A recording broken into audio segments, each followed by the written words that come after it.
Should I stop recording until you're ready? Do what you must. What does that mean? Are you ready? Do what you must.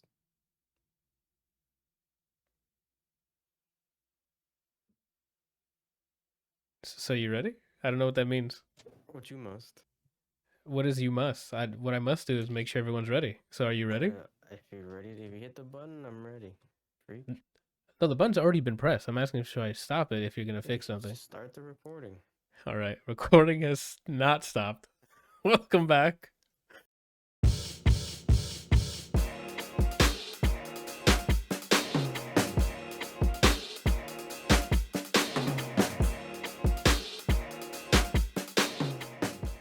To our 6 month late favorite 5 of 2022. Joined obviously by Brian. We got Randall as well. Okay, you took too long, Brian. You're not in the. You're focusing on audio. You took too long to say it to me. I know. Yeah, you just be ready. What the hell are you on about? What happened, Randall? Said, I thought when I initially logged on, I thought I saw Kelsey on here. Was he on here earlier? No, it just, you know how it rings for people and it shows like, oh, these guys might come in because it's ringing, like the call. Yeah. It's just gonna show that, yeah, until the timeout happens. So I really do need to zoom out. I'll do that for next time, I guess. I don't know. Anyway, yeah. So 2022 was awesome in terms of entertainment, right? Now that we're talking about it, why did I say 6 months? It's only April. I don't know why I thought it was June. Well, almost 5 months. So also not particularly relevant. But did you guys fill out every category, or do you guys have some empty here? Fill out every category. Lit. Did I do that correctly?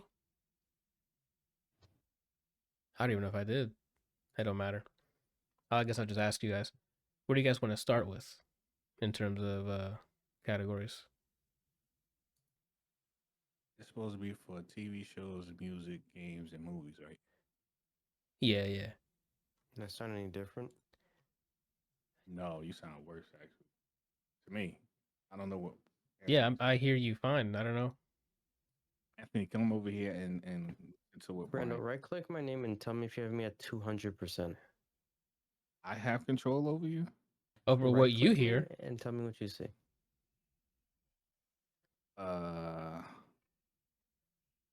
Say something now. Right-click me and tell me what percentage you have it at. Okay, now you sound good. Before it was at 150. Well, there's your problem. That'll do it if you boost the shit out of me. To point to 50% extra gain. I didn't know that there was a user volume for each person. Yeah, so people don't take advantage. So why was at default? Why is it all the way up to 200 or 150? I mean, it might have been a previous call we were on, and he might have sounded low to you, so you increased him. But I didn't even know about this feature, so I'm pretty sure I didn't change this. It doesn't start at 150. I can tell you that. Default's not 150. I can tell you that. Right? What is it? 100. 100. Which is, yeah. Like. So I sound good or still meh? You still sound great. Now you sound good. Okay. What number do you have him at, Anthony? At 100. Like, I don't change it unless they're like, blah, yelling into the ear. And I'm like, okay, I got to lower you. But he doesn't yell unless he gets passionate about Sagat. So I'm guessing you must turn me up to 200. You're at 100 for me. Oh. But yeah, if there was... I have you at 150. Oh.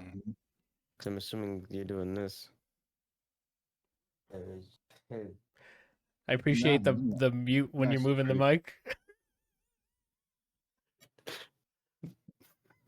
Because I don't know why it does that. Don't you have I see you have the thing to it. It shouldn't make that much noise. It's probably the wind of me swinging it. Oh, right. Okay. You're right. Shoot. Anyway. What are we talking about? categories. Do we want to jump right in, or do you want to play some catch up here on what we've been doing for the past 4 months? I think we did a podcast episode for the oh yeah, we did for the what was it? The Game Awards predictions. The last episode we had was we did the Game Award prediction. And that was 11 months ago? No, that was January. Right? I was scraping the rust 4 months ago, January, yeah. Yeah, I figured. I'm like, it shouldn't have been that long, but anyway, I've been doing nothing but gaming, right? And watching a bunch of movies too. And slowly getting into a physical media collection habit for some reason. And boy, I've been expanding that. And speaking of which, since I've been collecting vinyls as well, like one of my favorite, albums stuff. I've been listening to music differently because of it. I'm like, when the albums come out, I'm like, I gotta like all of this to justify getting the whole, not all of it, majority of it, before I justify getting like a vinyl for the album. Which I don't know if that's a better way to look into, not reviewing, but giving your opinion on a project or not, but. It's just another way to appreciate and support. What was I gonna say? Since I saw cannons on during also Coachella happened, so I was there metaphysically. What was I gonna say? I heard Cannon's new track. I think they debuted it on Coachella first, and then it came out on what's it called? Or I don't know what the order was, and it reminded me I need to get that vinyl as well. I don't know if it's out yet. Fever Dream. But I'm all about it. And I went to go check to see if there's any way I can snag a Frank Ocean one. And 100 something. Secondhand, you wish it's 100 something. Secondhand, it's like thousands, like hundreds. You can get Blonde on Amazon for 100 something. Are you for real? That's what I every day I look at it, I'm like, should I? And then I say, not yet. Blonde vinyl. That's insane. Oh yeah, it's 180. I'm sorry. If you go, I went to a site called Discogs, like discography, but like shortened. Don't get it confused with Discogs. That's a different type of site. Plural? Yeah, and it's a nice database of music stuff, like a musical database. But it's like a marketplace there. You can get secondhand vinyls or brand new vinyls and stuff, and it costs way more than 179 on there. So this is probably your best option for Blonde. I was looking to see if I can get Blonde. I need Blonde. I only have 2 right now because it's an expensive hobby. That one you gave me, it's in Heartbreak, and then I have Ivory. Oh, I didn't know you had Ivory. I need to get Ivory. Yeah, it's like $30 if you don't find it on sale. It's like $30 each. You know what upsets me too? This weekend that passed, one of the days was National Record Store Day, and I found out the day after. I was gonna mention if we wanted to go check it out, check out the record shop that I went to with Diana that one time. Not on that day, but this weekend, but the last weekend. They have a pretty good selection of stuff. Whenever you want to go, I'm down. It's a small little spot. It's like owned by like 2-3 people. It opens from like 11 and closes like at 6 or something. So like you're there for it's only open for a little bit. I guess I can shout them out. I don't have my phone on me. Wow, I really don't. There it is. I forgot what they're called. I don't see prices on the site for Blonde. I'd have to double check. It's called Smart Punk Shop. Record Shop. Or I'm sorry, Smart Punk's Record Shop. So shout out to them because I know they're going to be listening to this. I mean, whenever you release it, just add them. They at me all the time. They want me to perform there. Oh, yeah? Yeah. I have this #1 single. I can't sing it on here. Store. Who does? The people you just shouted out, freak. Oh, I thought you were still looking at Discogs. I'm both. But I'm scrolling through that one site and but I think not seeing any prices. The online shop they have, I thought, was like stuff that they published or like produced or something. I don't fucking know. That's what I'm trying to figure out now. Oh. Freak. Yeah, freak? Yep. The fuck? Artist F. You know I'm here. Oh, they Tribe. $25. I can... Wait, do they have They have a lot. They're my favorite album though. I mean, they might have it in person. Like, I don't know if their online catalog matches 1-to-1 with what they have in store. So They had Adele. you got Adele? I'm getting stuck on A. I need to go to F. I don't have, there's multiple. There's multiple pages. Yeah, they even have like a bunch of bins you can just sift through. That went too far. What, you in like the letter T now? Literally. Knew it. Oof, excuse me. What was I gonna mention? On this site, they're on Frank Ocean. Randall, did you ever read The Last Ronin? Doesn't sound familiar. Damn it! Then I should have gotten you that. It was between Jedi or this comic book that I thought you would really like. It's about the Teenage Mutant Ninja Turtles, and something bad happens to the fam, and the only person left is Raphael, and he's called the Last Ronin. It was a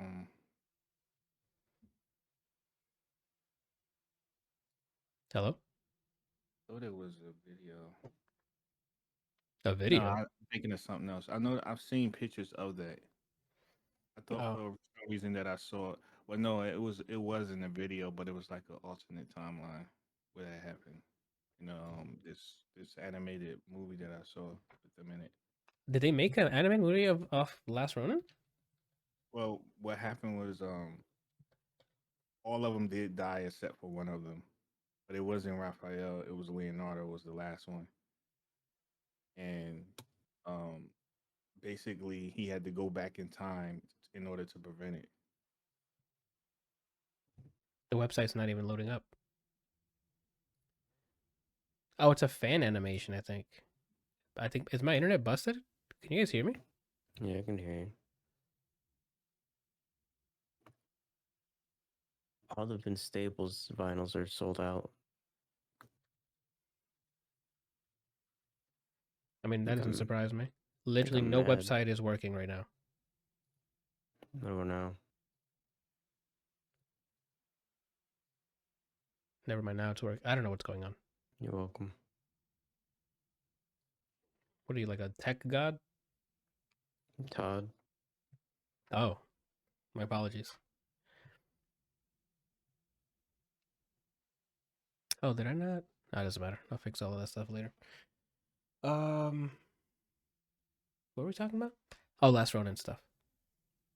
So was it a fan animation that you saw?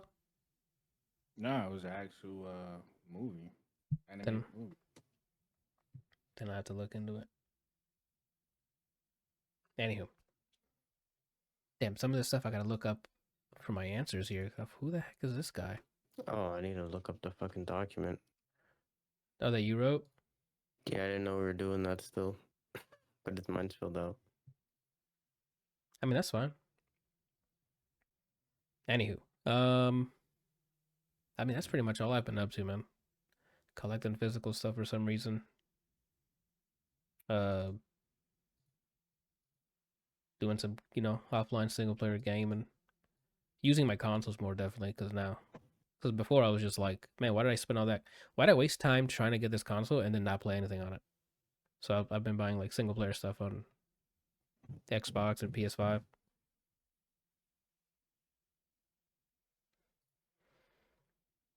Anywho, what have you guys? You guys got any updates for the fans out here?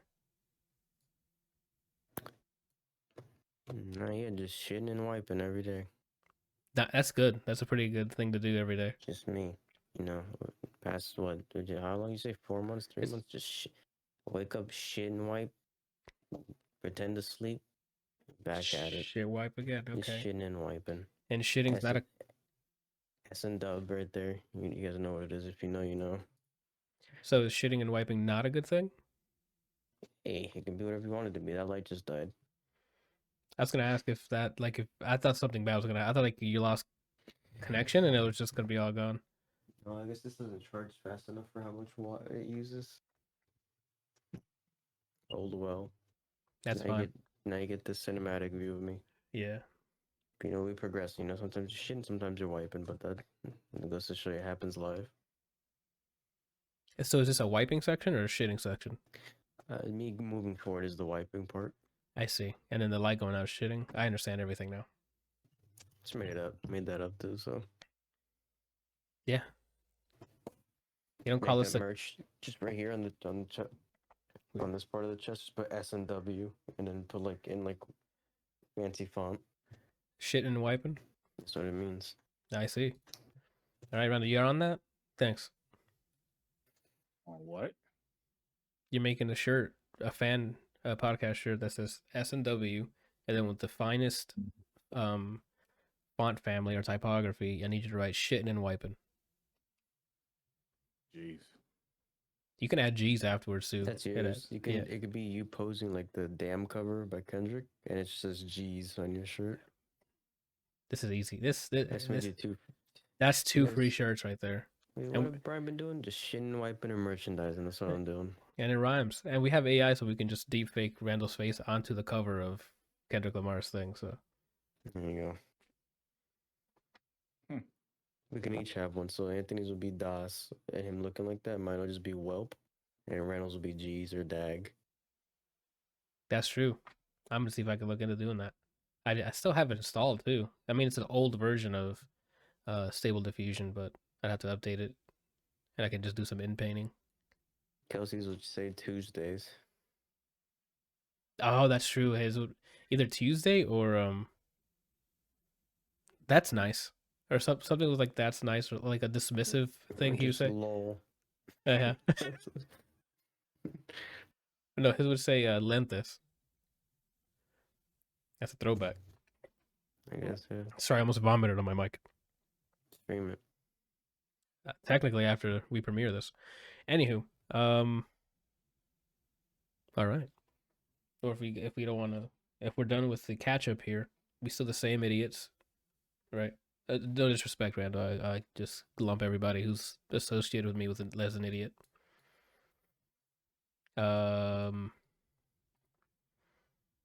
That's how many people is that? Like 17 people are associated with me. Can we make a platoon out of that?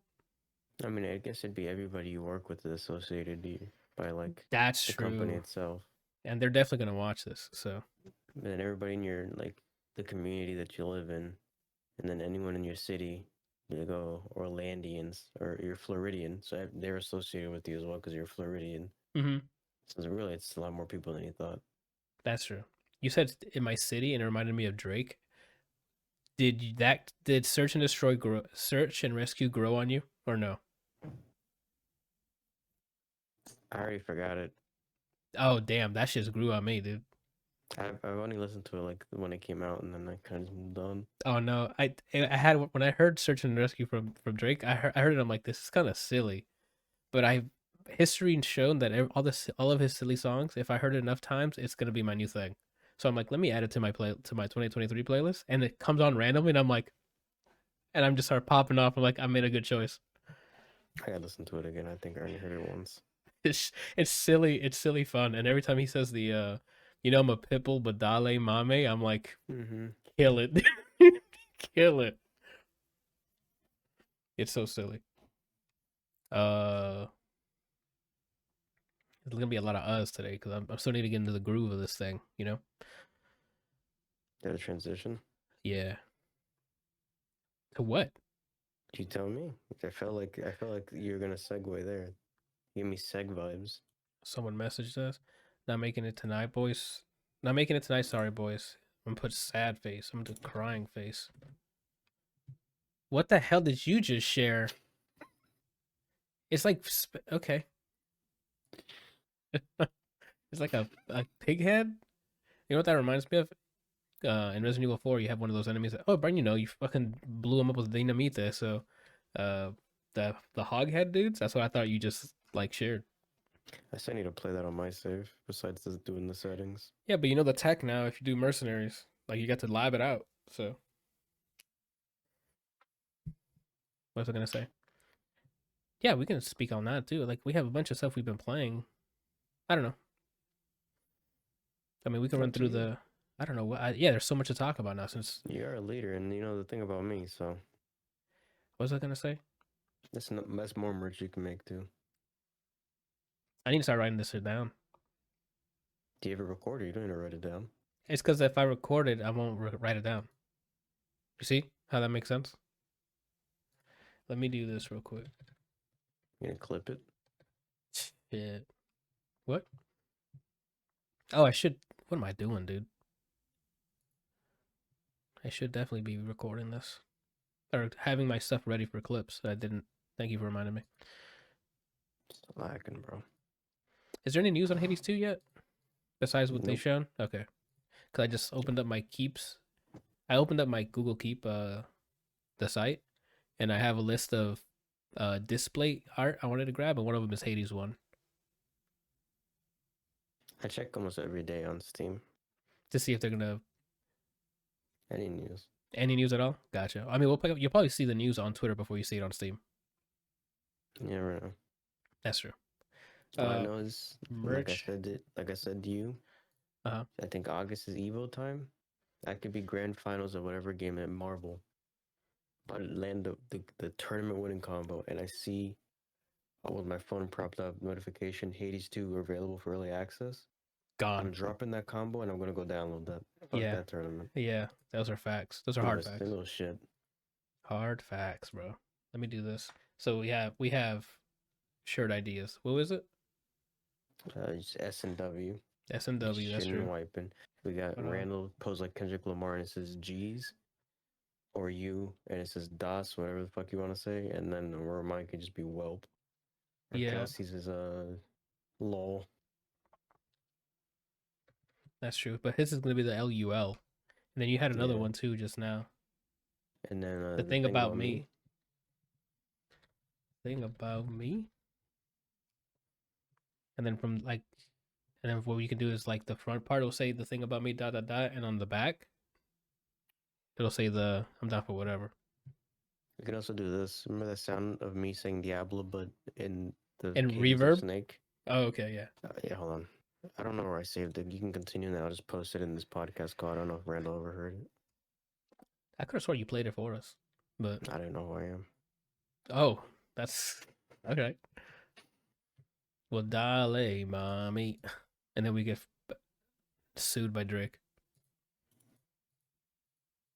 Speaking of sued by Drake, I guess we've all heard the AI version of that track, the Weeknd and Drake one. No, I didn't bother. Sorry. Oh damn, that sucks.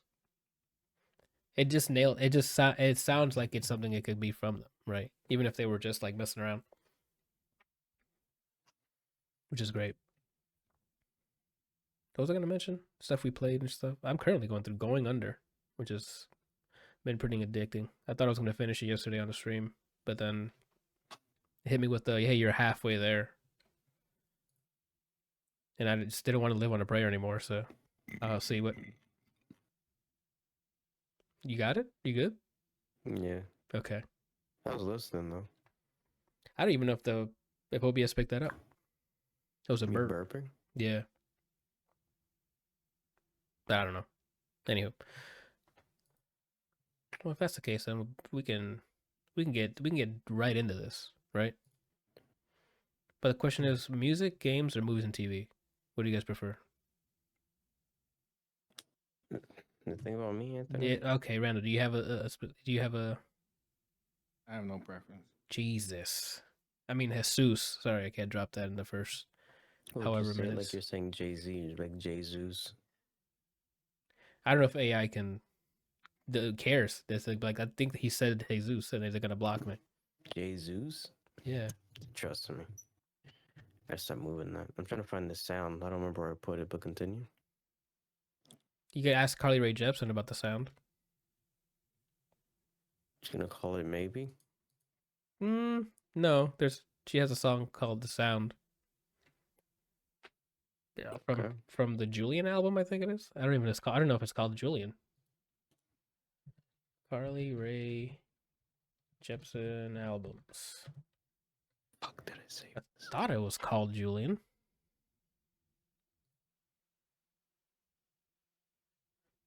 Come and rescue me.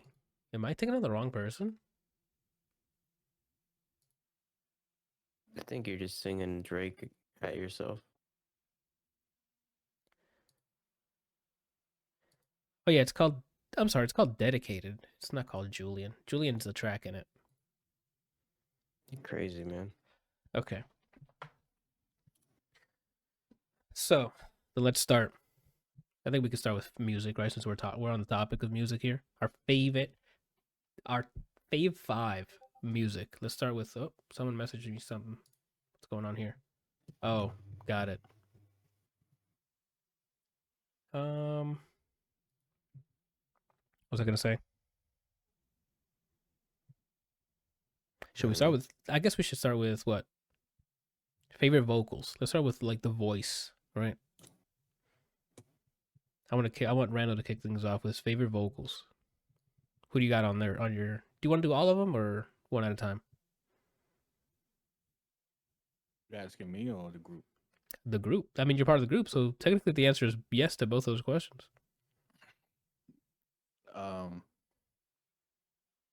I honestly don't know. Then let's do all of them in one go. What's your fave 5? Your fave 5 vocal? Do you have them in order, Anthony? No, I made sure to just put them on there. Oh, really? That's why I said fave 5. Yeah, it's just your favorite. It doesn't. You don't have to order. If you have them ordered, that's more. That's more. You get extra credit, right? Yeah, I aged an extra year because that's what I did. But you didn't age 20 years like Darkest Dungeon, so you're fine. Freak.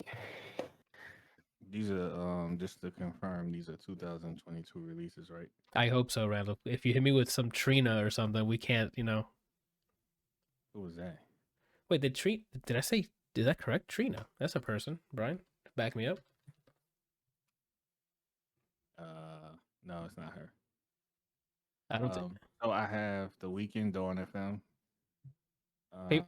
Randall, whoa, back up. Favorite vocals? Yeah. Okay, Music, right? Yeah, but from what track? You just said the entire album. Oh, I thought we could choose an album with a song or whatever we wanted. I didn't know we had to choose a song. We have a category. We have a category for albums, a category for tracks, a category for instrumental, and a category for vocals. Oh, okay. I didn't. I wasn't privy to that. Is that in a document? Yeah, it sure was, man. Okay. So then what you have is just favorite albums. Pretty much, yeah. Okay, that's fine. The extra ones were the ones that you needed to have were the albums, or for the music section, all you needed to have, the required homework, right, was the albums. The extra ones is if you're trying to give some roses to people who didn't make the cut, or whatever the case is. So if you don't have favorite vocals, that's fine. You can sit this one out real quick. Brian, what's your favorite your fave 5 vocals? We'll get to the albums. I'm gonna go top to bottom because I organized these.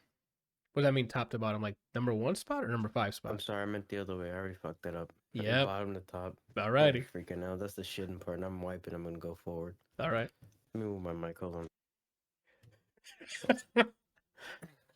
on. I guess number 5 was, I don't know, Yuritsa y su esencia. It's like some what? Hispanic band, but I don't know if it's like a really young kid or he just has a high pitched voice. But it's a song called De Halloween. Okay. Good vocals. I usually don't like this kind of music, but something about a kid yelling at me, I like them. But it was like a cumbia type of song, or you just gotta listen to it. Okay, that's fair. That's fair. Imagine, the song with the new Bad Bunny song. Yeah, 1%. So imagine if it was kind of that style, but for the most part, just guitar and a guy singing. Oh, I could probably get into that because I mean that song took me by surprise when that dropped. I'm like, that's not even before Bad Bunny got on the feature. Like it sounded great. So I'm like, hey, I can send it to you right now if you want. I mean, yeah, whenever I can, I'll do my research, I'll do my exploring.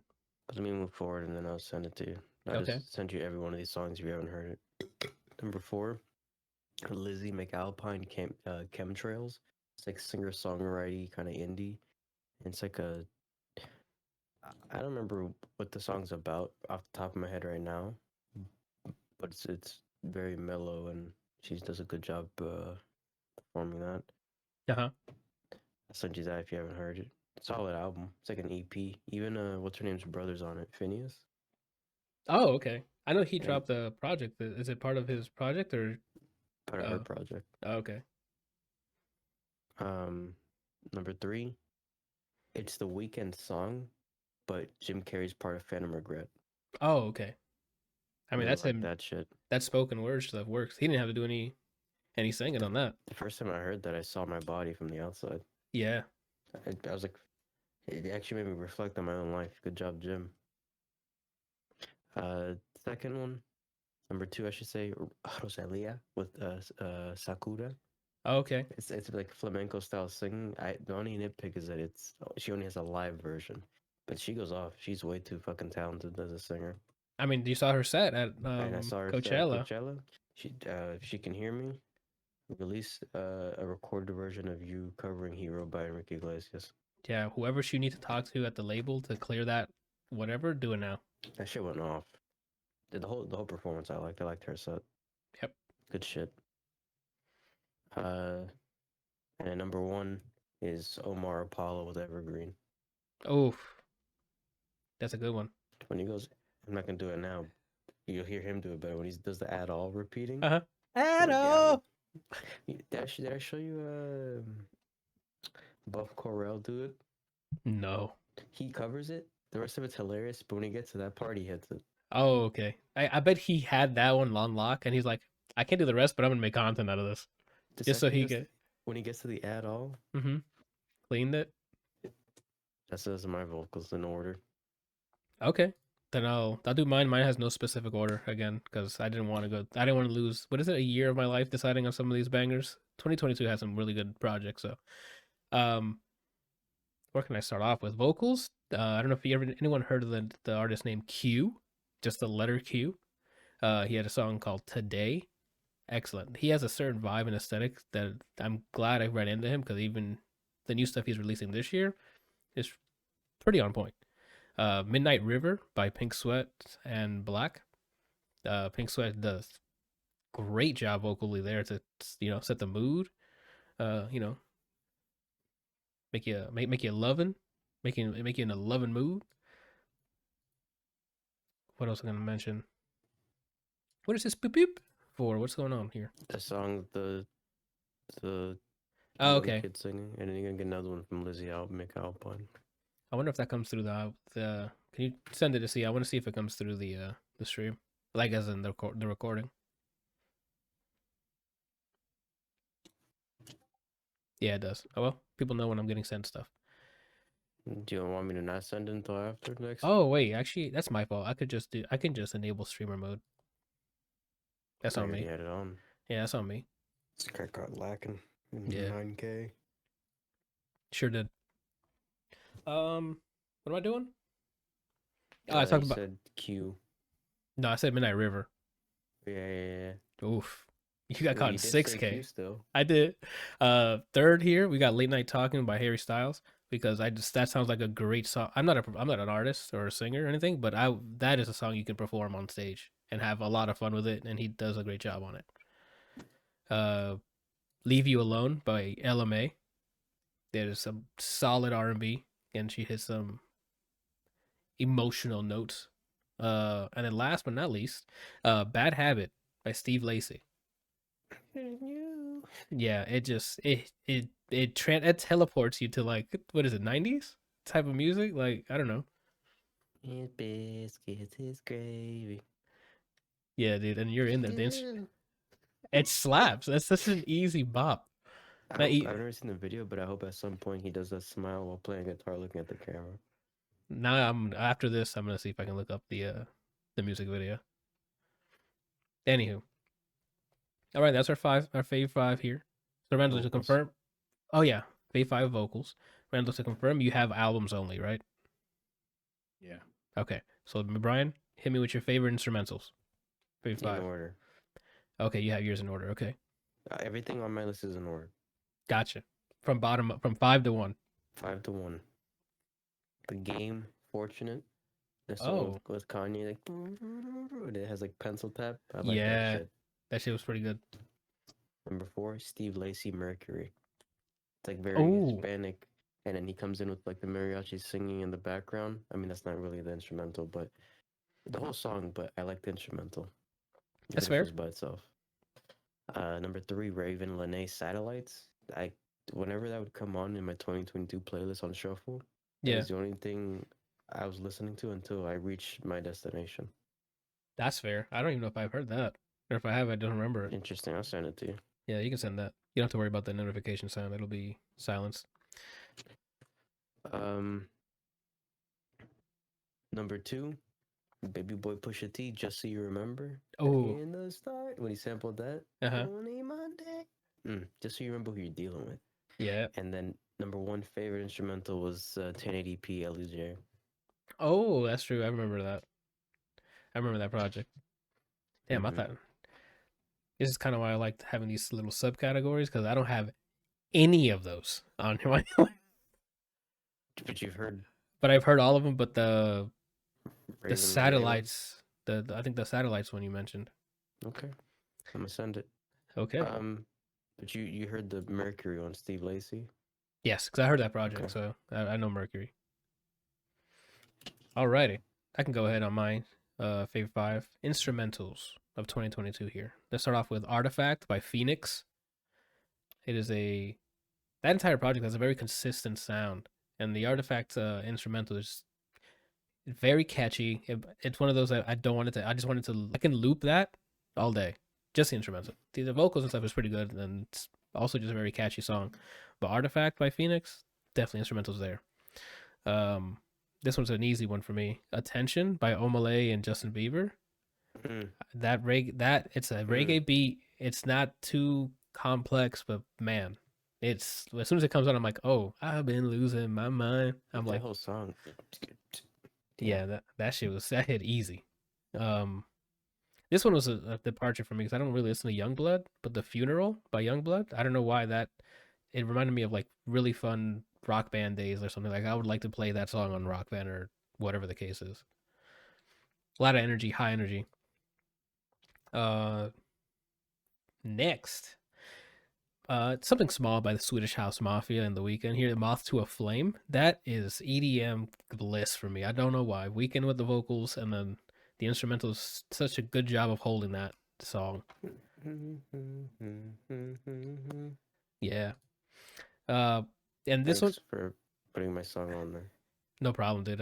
You do good work. So I try, man. When I'm not Commissioner Gordon, I try to lay my vocals on anything. open your eye. That's my favorite line of that fucking movie, dude. Last but not, this is not ordered like I mentioned, but I'm hard pressed to find a better instrumental because of the way this instrumental starts, and it's How Long by Tovelu. Tovelo. Yeah, Tolu. Tovelu. Yeah, it starts off real like boom boom boom boom boom boom boom boom boom, and it starts to speed up, and then the bass starts to hit, and I'm like, I don't know what's happening, but I'm in there. Someone's doing some sort of drug somewhere, and I can tell by the music. I was thinking of a different song. I was thinking of the Boom Boom Granada. That's a different one, yeah. Yeah, This that was a is different one. that one also has a really nice instrumental too, but the way How Long it intros and it goes into it, I'm like, that's easy. And that's it for our favorite instrumentals. Now let's mix the two, right? What is our favorite 5 tracks? Okay, don't worry, Randall. We'll get to you after this is the albums. Brian, go ahead. Your favorite 5. All Your right, 5 I'll do favorite. one in order. Go for it. Raven Lene Satellites. Number 5. Oof. That 2. shit, I get lost in that shit. Let me tell you, Jack. Walking with 2 fucking trophies tonight. Number 4, Omar Apollo, Go Away. Another one, when that loops, or when that comes on, it loops until I reach my destination. Okay. That shit hits a different way. Surprisingly, more than Evergreen. Evergreen's the more melancholy song. Go Away plays that shit. Yeah. That shit slaps, man. Number 3, The Weeknd, Starry Eyed. Oh, okay. That is something different. Yeah, it sure is. That is a synthy version of the entire trilogy. Is Yeah. what that song is. Yeah. Number 2, I forgot how to pronounce his name. Ferdu, Same Room. I think it's Purdue, right? Because I think you said Purdue to me when you first showed it to me. So That's another song. When it plays, it gets looped. That shit hits differently. Diablo, number 1 favorite song of the year. Vince Staples, When Sparks Fly. Oh, okay. That instrumental alone, which I didn't put it in instrumentals, Because the but vocals help too. So I mean, it's just an all around good track. So the why whole would you put it? storytelling, the double entendre on it being a girl, being a gun, the instrumental, what an experience, Vince. We're destined to be friends in real life. Oh shit! You forgot to throw in a "cuh" in there. I don't want to get stomped out. Oh, you're right. My bad. Me neither. On the record. All right. I don't have. I do have 5. What am I? I thought I only had 4 on here, but my eyes tricked me. I got 5 on here as well. So my favorite tracks again. No, these are not ordered. We start off quickly with The Weeknd, right? La Fama featuring the Rosalia. Oh, I'm sorry, La Fama, Rosalia featuring The Weeknd. Yes, that weird bachata but it sounds like it does sound like it's farting in the background, but it just works. I don't know why. Second, Hotel Lobby, Quavo and Takeoff. That is an easy. If I'm working out and that comes on, I'm lifting double the weight. No, not a problem. Do it. Yeah, dude. Third we got As It Was, Harry Styles. Another, yeah, easy. It's like a worm in your head. As soon as you hear it, you just be like, As It Was. Nerd on the floor. Yeah. You said nerd on the floor? What's your next one? My next one is Otro Atardecer by Bad Bunny featuring the Marias. It's from his project, and the instrumental I love, how smooth it is with Bad Bunny and the Marias on there. What's up, Brian? You heard her album from last year, the year before? Yeah, the one with the red album cover. Yeah. Okay, and then another follow up. She released a single this year in Spanish. I haven't heard that yet. It's good. Is it like this week or something? I don't remember seeing that. Like a month or 2 ago. Oh, then I missed it. I'll have to look it up then. I thought I was following her. And last but not least, Provenza by Carol G. That is an all-around smooth track where you start it and you're like, the next thing you remember is it ending. Not because it's bad, because it took you on a trip that it's so quick, like a time travel. Like, holy shit, I was vibing and now it's over too quickly. So definitely Provenza, Carol G. Slaps. What's up, Brian? I'm trying to find the song, but they haven't uploaded anything to their YouTube page in a year. What? Maybe they're a feature. Oh, maybe. I didn't see it.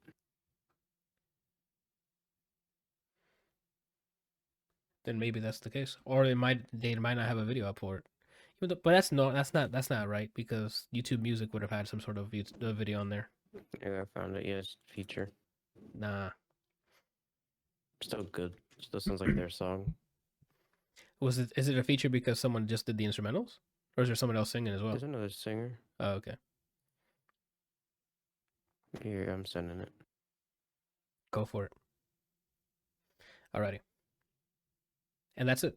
We're now in the final one, the big whammy of them, the favorite albums. Randall, this is your time to shine. Hit me with your favorite 5 albums of 2022. So obviously one of them you already know is going to be on here, which is The Weeknd, Dawn FM. I mean, I don't feel like I need to say anything because I know you're going to do it just as better than I will when explaining it. So I'm going to leave that one to you to explain, but that's a given. Yep. Nas, King Disease 3. Okay. I know that Brian don't need any more music from Nas, but I continue to support him because he makes some tracks that I still like. Some of his stuff still has his old school vibe a little bit. I can still mess with him. Okay. I think he dropped something else recently too. I don't know if it's like an old compilation album or something, but I thought he released something recently. Not that I don't know about it. Maybe he did. I'll check, and if there is, I'll just send it your way. My other album is Dream, DREEM, City of Echoes. This is mostly like synthwave.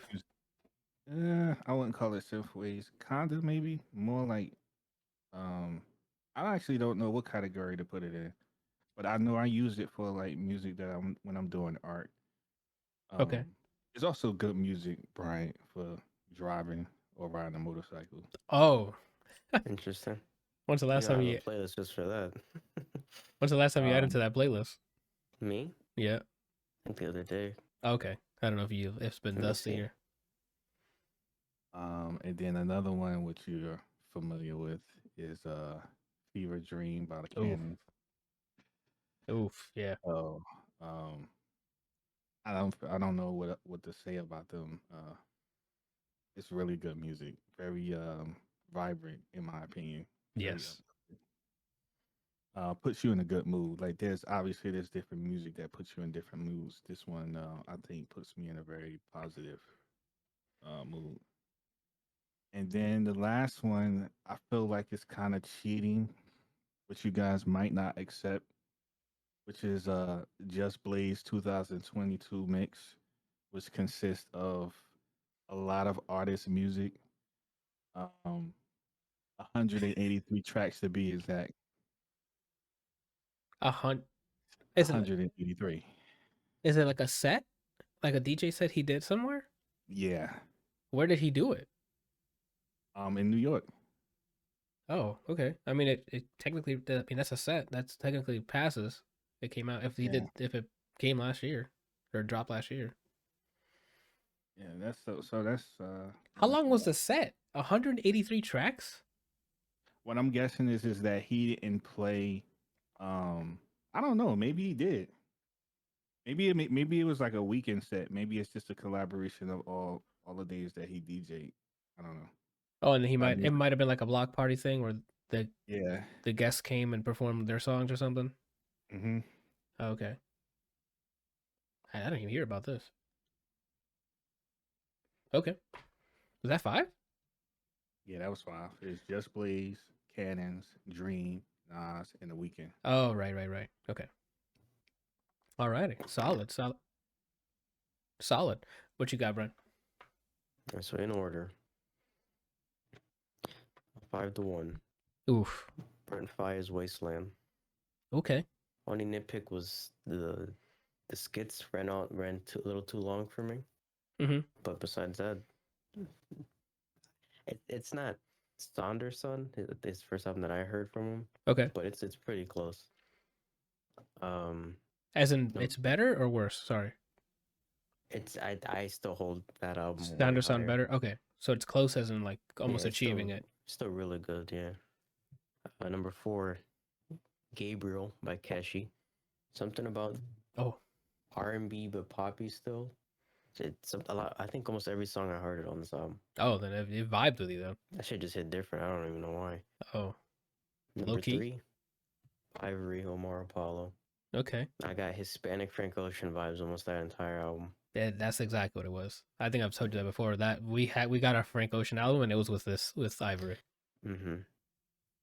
I would say end bilingual, but then Frank, in the midst of not releasing a whole album since 2016, released a single that he said the chorus he sings in Spanish.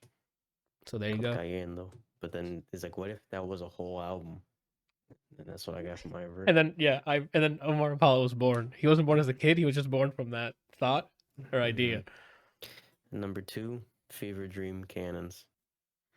I think our Almost the top 3 are the same.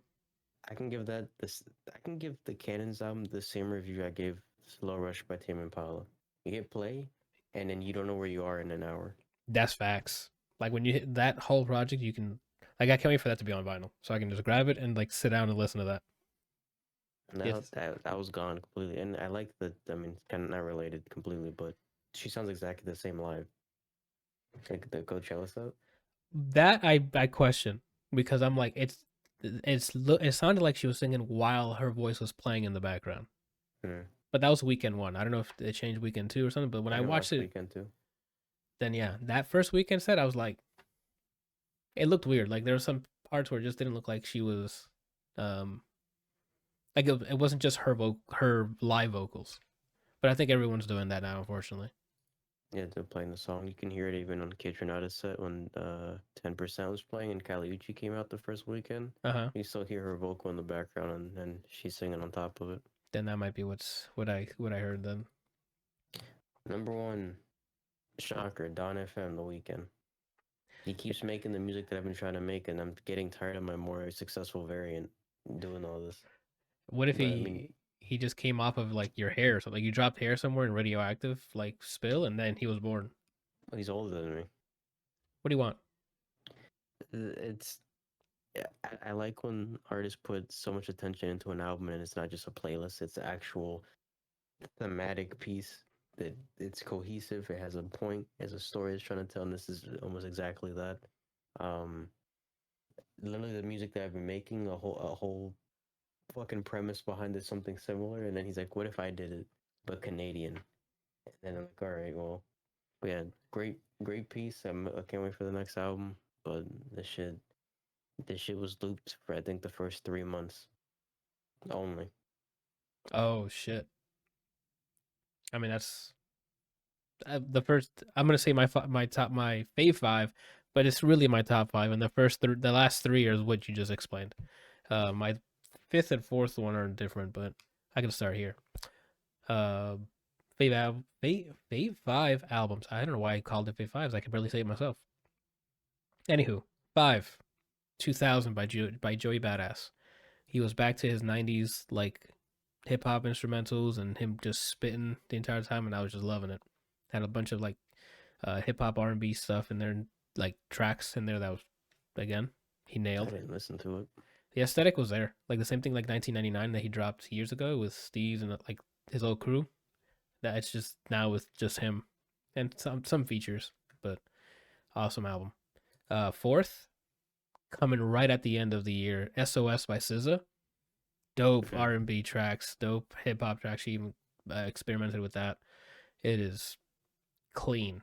If you haven't listened to that, a lot of good tracks on that. And like the next three is a mirror of Brian's. Number 3, Ivory, Omar Apollo. Number 2, Fever Dream Cannons, which is like holy shit from beginning to end. It's just you hit play, you leave it, you let it play. Same with Don FM The Weeknd. You hit play, you're transported to Afterlife radio station. It is taking you through a journey, and then it ends. You questioning your life, and then you can loop it over if you want, because that is what the void is. And that's it. Those are the fave fives. I didn't think we were gonna have our top three be the exact same ones, but it's like we were coming out of. It's like we came out of the same nut. So Kind of unrelated. Did you hear the Kitchenada flip of Out of Time? nah, I didn't get to. You mentioned it in the Discord, but what was I watching at the time? There was another set that I was watching. No, something was another set was happening at the same time as Kitchenada's. I forgot what it was, and I was watching that instead. And then weekend 2, I saw Kitchenada's. But I didn't hear I don't remember hearing the Out of Time flip unless I stepped away as he was playing it or something. But who knows? I'll have to look it up. I'm sure it's on Coachella's live YouTube channel. It's on Tidal. It's on YouTube. Oh, he released it. I didn't know he released It's it. on Spotify. It's on all music streaming services. It sounds like. It's on Napster. Oh, it's a good thing Napster's there. It's on LimeWire. Okay. All right, that's it for the music section. I hope you guys enjoyed that. I did not fill out all of the games one. The only ones I was able to fill out was favorite games. So it's just like, okay. Do you want to do the games one or the movies and TV? Think about me. Down for anything. No, whatever. Alrighty. Let's go with games. Right. Then Brian, you can. Randall, did you fill out? I'm assuming you just filled out the favorite games then. If you didn't see the other categories for music. Again, yeah, I didn't see your document, so okay, that's fair. I don't know what you had on there. I just picked top 5 for every category. That's fine. Then Brian will speak to the first 2 categories, then we can hop in after. Brian, what are your favorite your 5 favorite? That's what I got to do. Your 5 favorite backlog games. Backlog games, sorry, in order. Okay. And backlog, I took it as whatever came out before 2022. Correct. Okay, so 5-1. Number 5, Rogue Legacy 2. Ooh, good pick. I didn't finish it, but you kind of lose track of time. And I have a roguelike addiction. I can see that. Felt like just bigger and better than the first one. I enjoyed the first one. I can I can get on that same boat with you. They basically took everything from the first one and just built upon it in good ways. Number 4, Wander Song. It's hard to explain the game, but the premise is you're like some kind of bard that's told that the world's gonna end, and you have to collect a bunch of people or the legendary people or pieces to go and stop that from happening. But the comedy is like dumb comedy. Like it's like punny but stupid, and then everything's colorful, and then the entire time you can walk around dancing, or you move the stick in certain directions to sing colors. They sound different, and that's how you get through the game, kind of like platforming. I Okay. didn't finish it, but I enjoyed it. I just had other shit to get through, but I really enjoyed it. Is it like Nobody Saves the World punny? Kinda. Okay. Number 3, The Artful Escape. Essentially plays a musician, right? Yeah, a musician from a town no one gives a shit about. Your father's a famous like country blues singer, and it's kind of like a son trying to step out of the shadow of his dad and do his own thing. That's essentially the premise of the whole game. Uh-huh. I enjoyed it. Okay. Number 2, Severed Steel. Very short game, but you feel like you're tweaking when you're playing the whole game. Is that the FPS where you can like dive through windows and stuff? Okay. Dive through windows, throw your weapon, whatever. Okay. I think I saw gameplay of that. I know what Slow you're down talking about. time. I got through it in An I think hour? in a sitting. Oh, Maybe like, like in a 3-hour sitting. I think what happened was I was about to beat it and some fuck shit killed me right before I was trying to go horizontal on yeah. the last level, and then the next day immediately did it. So I guess one in 2 sittings. Yeah. I'll But still it was count that as one. enjoyable. And the number 1 by far compared to the rest of my list, Inscription. Oh, okay. I was not ready for what this game was gonna be. I did not think I'd get so immersed to the point where this is all I played. To the point where me and a friend was watching me play, we were like trying to do ARG stuff while the game was going on. We're that invested that we were trying to figure out the side story of the side story while still playing it. You guys had that Always Sunny in Philadelphia meme of like the fucking things that's connected to each other. Yeah, quite an experience. Somehow we turned a single player game co-op, but it's more than a card game, and that's all I can really say without just spoiling all the without spoiling the ARG. I thoroughly enjoyed that game. I wish if I would have played it the year it came out, it probably would have been top 5. And that's the worst when you play a game that's already out and you're like, damn, I should have given this roses in our prestigious award show that we have here. Yeah, Inscription, if it's on sale, if you like card games and then some, I thoroughly recommend the game. What encompasses and then some? If you like, if you're just here for some simple, good old card game time, but you also really like a narrative you didn't know was gonna happen, that's what this is. It's a card game with narrative. Okay, that's fair. What we got here? That was your 5 backlog. What is your your 5 favorite art styles? Yeah, 5 to 1 in order. Okay. Number 5, Cult of the Lamb. Ooh. Like the art's adorable. I don't know why it kind of reminds me of the Newgrounds era of art, like Flash games. Something about it, I'm not sure why. Because it's the 2D. The 2D like animations and stuff look like it's Flash animations. Number 4, Despot's Game. It's very minimalistic, like dystopian looking. And if we had one for like game soundtrack, I think that'd easily be top 3. I forgot to add that as a category, the soundtrack. Oh, for next year. Number this 3, year. Windjammers 2. Boy, is that game fucking gorgeous. It felt like I was right there on a Sunday or a Saturday after morning, just watching some fucking cartoon. Nice. Like on a beach day, you're like, let me go see some people throw some frisbees, dude. Number 2, Jack Move.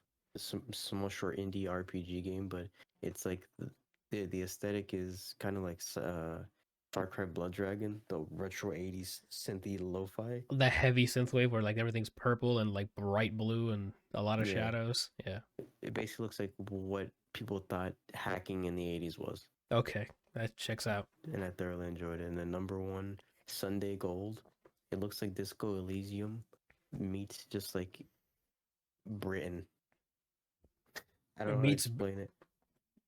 What the hell does that mean?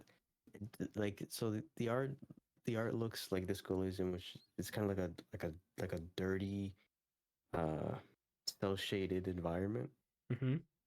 But then throw in some kind of like European, like vibrant colors on top of that, which is, I don't know how to explain it, but it looks gorgeous to me. Okay. But dirty at the same time. And you know, I could also be swayed by just having a bunch of European accents for the characters. Yeah, after Peaky Blinders, anything with European accents, you're gonna get a few bonus points. I get lost in it. Yeah. That's my art style. Alrighty. We're gonna have to tag in here. 5 favorite games in general of 2022. Randall, hit me with it. Okay, so obviously, Tekken. Just kidding. most obvious, yeah, the most obvious one is going to be God of War. Oh, that's right. Which one? I don't know what to say about this. I still haven't beat it yet because I don't want it to end. So I've been playing little by little. I like what I'm seeing so far. Okay. The story is interesting. I don't know. I mean, it's good. It's God of War. Like, I love God of War. I love Kratos. I love the environment, the lore. I'm wondering, huh? And the characters. I don't know if you said characters, but yeah. So, I'm trying to milk this game as long as possible because I don't know. Like to I mean, milk you it guys slow. probably know if they set it up for another game, but I don't know that. I don't know that yet. So, I'm trying to like make this last as long as possible. I mean, spoilers. I don't remember. Oh, really? Okay. No, I do remember. I just don't want to spoil it. Yeah. So God of War, then Sifu. Sifu is another game that I haven't beat yet, only because I refuse to beat the game without him being in his 20s. Like What does he start on age 29? Then so if you die once, is it over? You have to start over? No, so every time you die, you get older. Right. So that means you can die a few times and still beat it, right?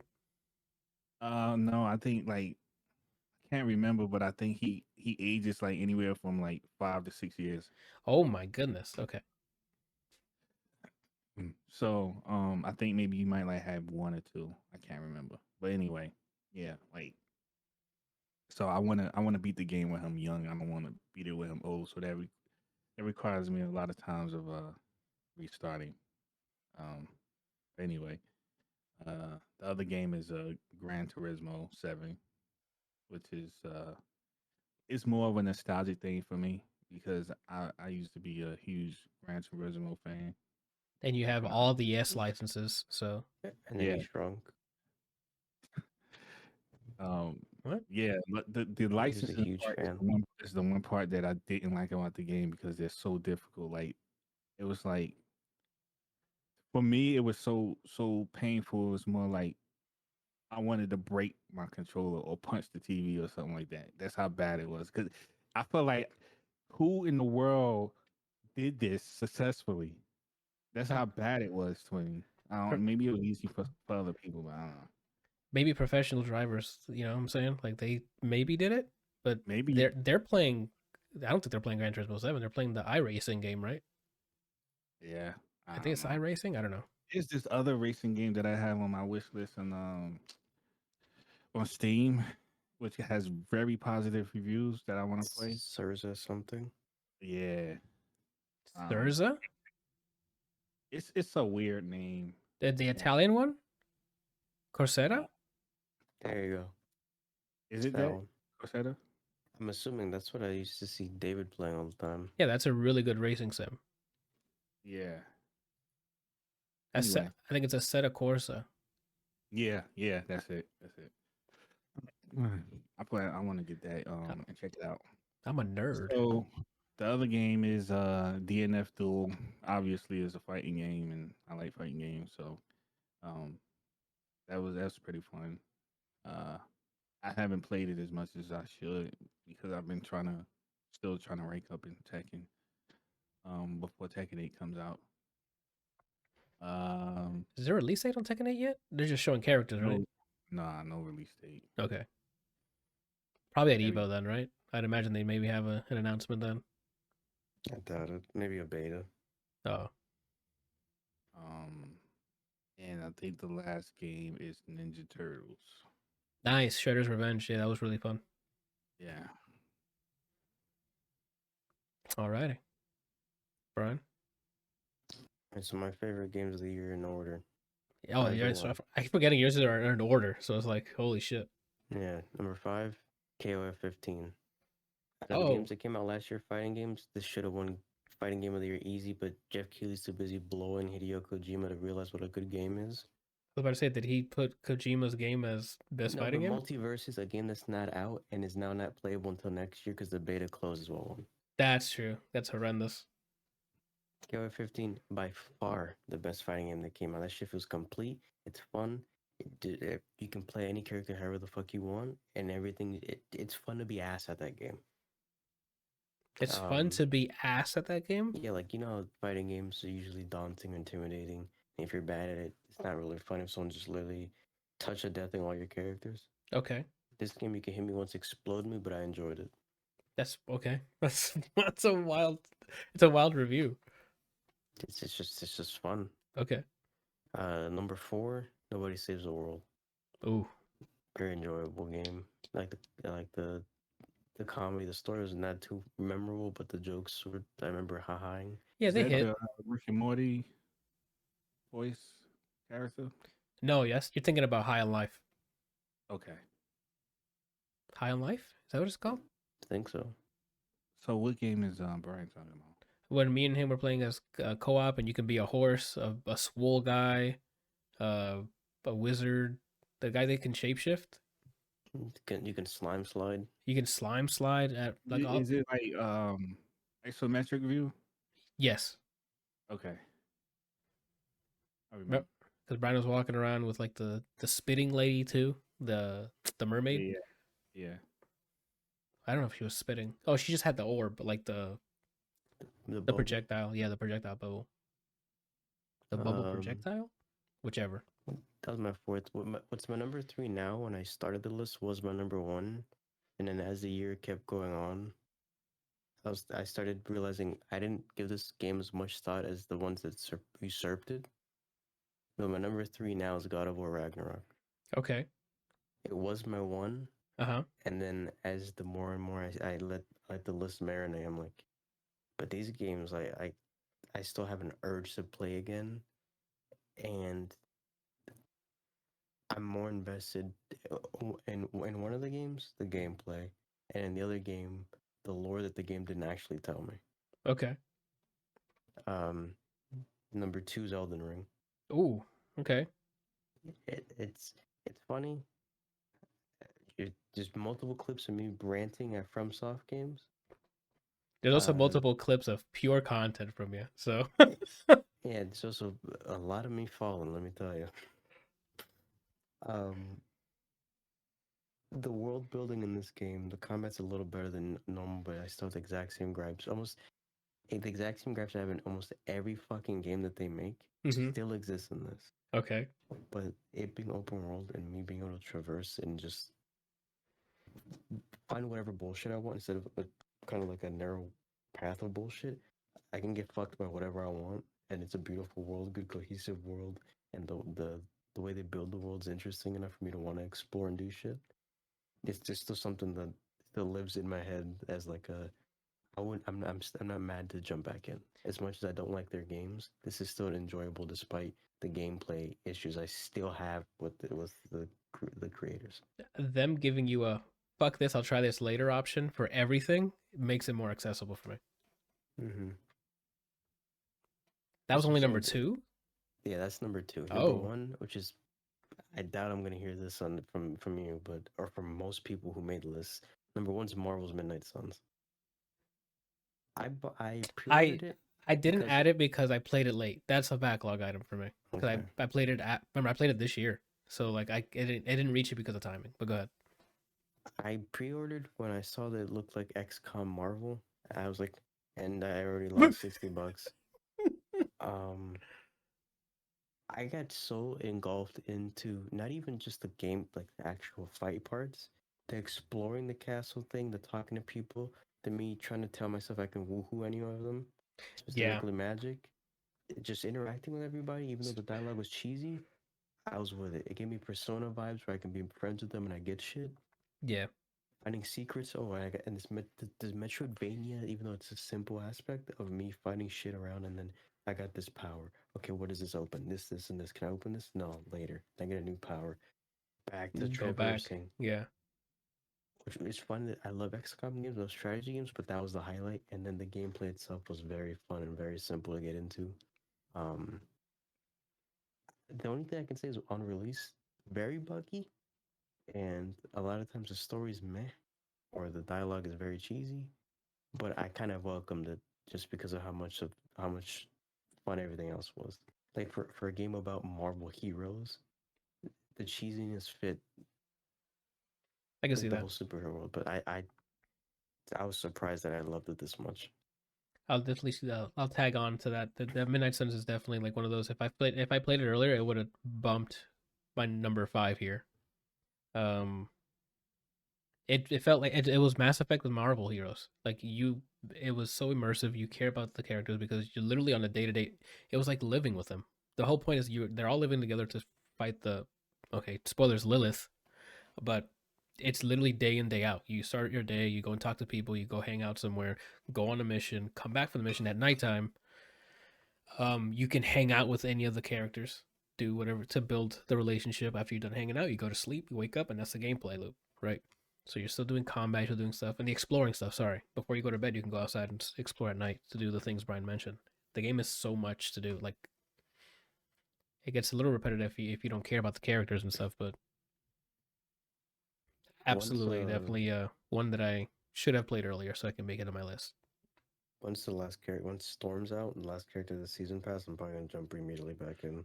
Yes, As if I don't have a bunch of roguelikes and JRPGs in my backlog. I finished the 3 that are out, the DLCs, and then I saw that the achievement stuff was messed up. So I'm like, well, I'd like to continue just pouring all my hours into this. So I'm waiting until Storm comes out and then starting a new save so I can get all the rest of the achievements. Because it was like bugged out. Unless they fix it. Like, unless they fix that issue before then, I don't have to do an entire new playthrough. I'm sad that it undersold according to the devs, because I hope that doesn't mean they're not going to support it more. That's unfortunate. And if you're hearing this is our PSA. Make it. What am I saying? Make it so it's not undersold. Get out there and buy it. Marvel's Midnight Suns is worth your money. Okay. Go ahead, Brian. Was that your last one? Alrighty, then I'll do of the year. Of the year. Okay. My 5 favorite games of 2022. Obviously missed out on Midnight Suns. We start with Lego Star Wars: The Skywalker Saga. A ton of shit to do in there. It has the Lego charm of that you've known to get used to, or whatever the case, whatever the word is. Ability to fly between all of the planets that are relevant in the story, in the film story. Sorry, because it spans episodes 1 through 9. 1 through 9. And they have like DLC of like the characters from like the shows and stuff like Mandalorian and stuff, but it doesn't cover that in the campaign. It just covers the main movies. And even after you're done, there's a bunch of collectibles. The writing is cheesy as supposed to be, but it's like family friendly, still funny. Animation still looks Lego cute. Graphics look a lot better now, obviously, because it's modern technology, so it's like Legos, but with a really good environment, stuff like that. It's just fun. Completion. It's funny, fun, great co-op experience. Been playing out pretty much almost 100% it with Gianna. I'm picking up the last couple stuff to replay the missions, but I highly recommend it. And it runs on everything. I think it's on Switch, it's on console, it's on PC. Definitely worth your money. 4, God of War Ragnarok. This is by the end of last year, it was a huge hype at the Game Awards because everyone's like, it's going to be Elden Ring versus God of War Ragnarok. And then for me, when I heard that, I'm like, so you're basically telling me it's about gameplay and story. For me, God of War was the same type of gameplay as before, with a bit of a difficulty spike, even on easy, to be honest, because there's some boss fights that I'm like, this is on easy. I'm like, I don't understand how you guys are playing this. What was I going to mention? But again, what kept me going definitely is the story, the characters. I wanted to see how it all ended. A very nice bow ending, which I thought was really nice. With spoilers, there's openings with ways that they can continue if they wanted to, but they can definitely end on this, which would be really cool. But people like money, so there might be more. Number 3, Nobody Saves the World. Another co-op experience. This time it was with Brian. Great game. Mechanics is a very modular way of going about character abilities and character chemistry. A game that forces you to try to play a character differently, different types of classes differently. Mix and match. Spoilers. Once you get further into the game, you're literally allowed to put almost any ability into any of the characters and make crazy contraptions for that character with crazy builds. Definitely something that you should be playing because they took a chance on literally making builds for classes. And it was really fun. You pretty much progress by R&D, like by experimenting. That's the word. Number 2, didn't think this would be on my list when I first played it because I'm like, oh, just a cute little game about a fox slicing shit. Tunic is a must fucking play for anyone. It runs on Switch. It recently came out on Switch. Go get it. What about 3-Nick? 3-Nick is on the way. Not all of us have access to it. Just because you got to play it doesn't mean we all have access. I'm on 9-Nick. Yeah, there's no way. I'm not even that exclusive yet. It's pretty much a more accessible, like, Souls game, if that makes sense. Like, you play as an isometric view, and you play as a fox who, I don't remember the story that much because a lot of it's obscurity, and you start finding out stuff by piecing little hints together, all to find the golden path. And boy, when you find out what that golden path stuff, your mind, like, there's a moment in the game where when everything clicks, your mind explodes. Like, you're like, oh, I get it. Like, you're seeing into the Matrix, and then you get the real ending that way, and it's just such a great time. If you like exploring, if you like this FromSoft type of obscurity and world building and stuff like that, Tunic is a must play. Speaking of which, my number 1 is Elden Ring. And that Brian already mentioned a lot of the stuff. It is an open world version of the previous games. Exploring in that game is so rewarding. It's so calming. Sometimes you're just getting from one place to another. The environments are great. Combat's still, I have my issues with it from time to time, but the payoff is definitely there, especially when you're going up against a boss and you either thrash him or you make it out by the skin of your teeth. It is still, the dopamine is there almost on every boss, which is just fantastic. Brenda, are you still there? Because it looks like it's pixelating for you. Yeah, well, Okay. On my end, it looks like the logo and stuff pixelated. I don't know. It might be just Discord having issues. And that's it. Elden Ring definitely also another must play. Even if for someone who doesn't, I don't think I've ever finished a FromSoft game before this. This is one that got me hooked, and I kept playing until completion. Obviously, not all the bosses, pending one specific special event that I'll be training for soon. And that's it. You really do need to check that out.